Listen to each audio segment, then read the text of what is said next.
So this second part of 2.4, we're on to the calculation for standard deviation. We talked about three measurements: range, interquartile range, and standard deviation. So those three measurements, the range and the interquartile range, is a quick subtraction problem. As long as you have your data set and you find max min or quarter one and quarter three, you should be able to do the quick subtraction. Standard deviation is a little more complicated. Okay? We looked at the formula quickly in the other video. There's a lot going on there. The square root of the summation, that's what this symbol is, of x minus the mean squared divided by n minus 1. So there's about a 6-step process we're going to go through here. If you have a big data set, it can be a little ugly. I think everyone should have to calculate standard deviation by hand at least one time so you can kind of get a feel of how are they calculating and how is that measurement actually coming about. Now we're going to use a pretty small data set here. We only have 5 points.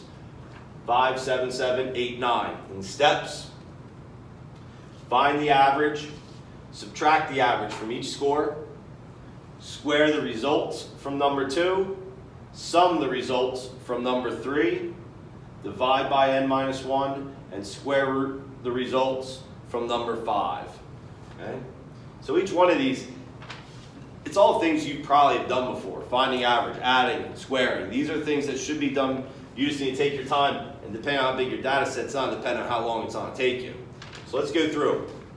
Step number 1, find the average. Now, I already did this. Add them all up, divide by 5. You should get x bar equals 7.2. Okay, so our average is 7.2. Now you're going to take that, and now we're doing that parenthesis set right there. Subtract the average from each score. So now we're measuring how far away are all these points from that average. Are they close? Are they far? They might all differ. So we're just going to do some quick subtraction here. And I have negative 2.2, negative 0.2, negative 0.2, 0.8, and 1.8. So there's my difference between each one, okay, between the score and the average of 7.2. Square the results from number 2. So now we're squaring what the subtraction we just did. Okay, and if I square each of these, just I'll take it and put the square up there so we see it.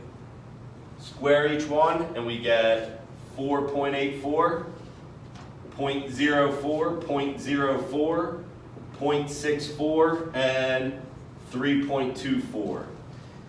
Now squaring is kind of a little math trick where we're dealing, we want to measure the distance, how far away it is. Distance is always a positive value. So squaring it's one way to get all of our values now positive, and square rooting it is a way of bringing it all back. Okay? So there we have our squares of our deviations, and now we're on step number 4. Sum the results from number 3. So I'm going to take all these results, and that's what the summation is. That summation symbol is telling us, okay, we did our subtraction, we did our square, now add them all up. So if I add all these together, okay, I'm going to get 8.8. So there's our summation, adding them all up. Okay? Now we're on number 5, the divide by n minus 1. Now remember, n is going to be our sample size. Okay? Anytime you see the little n, that's going to be our sample size. So our n in this case is 5, and that's just doing some quick division here. Okay? 8.8 divided by 5 should give us 2.2. Now, don't get too hung up on where these values are coming from. Okay? Oh, actually, I made a mistake there. I'm sorry. I'm going to go back and fix this. I didn't do my n minus 1, so I actually should be dividing by 4 here. That's my apologies. 8.8 divided by 4 is 2.2. Okay? So sorry about that.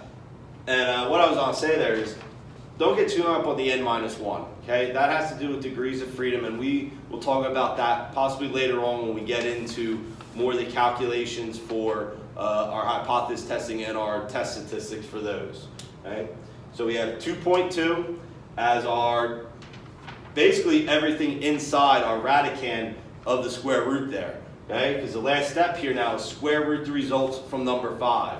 So I'm going to square root 2.2, 1.483. And there's our standard deviation for the sample we had, our data set 57789. Okay? Yeah, this calculation can also be done on your calculator using the one variable stat. Entering that into a list, do one variable stat, and if you look for one variable stat, the SX is going to be your standard deviation. Okay? So that's one calculation that I feel you need to do at least once if you're in probability and statistics. So now you can say you calculate standard deviation by hand.